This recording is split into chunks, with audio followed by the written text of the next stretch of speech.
లలిత్ గారు, నిన్న రాత్రి కూడా పల్నాడులో జంట హత్యలు జరిగాయి. తెలుగుదేశం కార్యకర్తలను చంపేశారు. దీనికి ఏం సమాధానం ఇస్తారు? వైసీపీ వాళ్ళు తగ్గారంటారా? భయపడ్డారంటారా? వాళ్ళు భయపడరు. నిన్న జగన్మోహన్ రెడ్డి బర్త్డే కేకు కొడవలతో కోసారు, తెలుసా?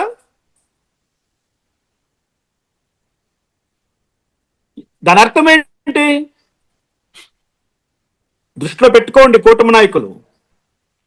మీరు మైకుల ముందర ఎన్ని మాటలు మాట్లాడినా చేతల్లో మీరు ఆ పని చూపించకపోతే మీరు ప్రజల ముందర వెర్రి పుష్పాలైపోతారు.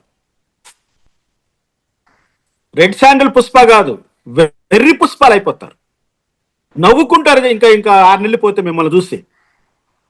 జగన్మోహన్ రెడ్డి మరోసారి దశావతారం ఎత్తాడు.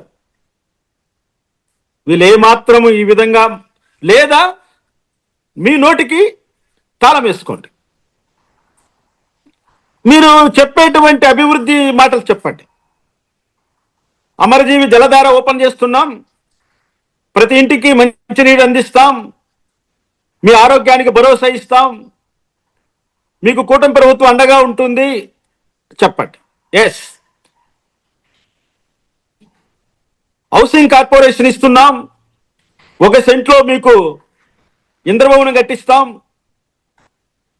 పాలిష్డ్ రోడ్లు వేస్తాం, 24 గంటలు విద్యుత్ సౌకర్యం కల్పిస్తాం, మీకు రోగాలు వస్తే కార్పొరేట్ హాస్పిటల్లో ట్రీట్మెంట్ ఇప్పిస్తాం చెప్పండి, పర్వాలేదు.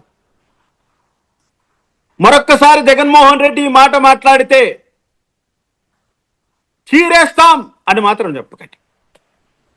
ఆయన అలాగా మాట్లాడతారు, మీరు ఇలాగే వింటూ ఉంటారు. జరుగుతూనే ఉంటాయి ఇవన్నీ. ప్రజలకు అర్థమైపోయింది లేండి లలిత్ గారు, వ్యవహారం అంతా ప్రజలకు బాగా అర్థమైంది. చూద్దాం.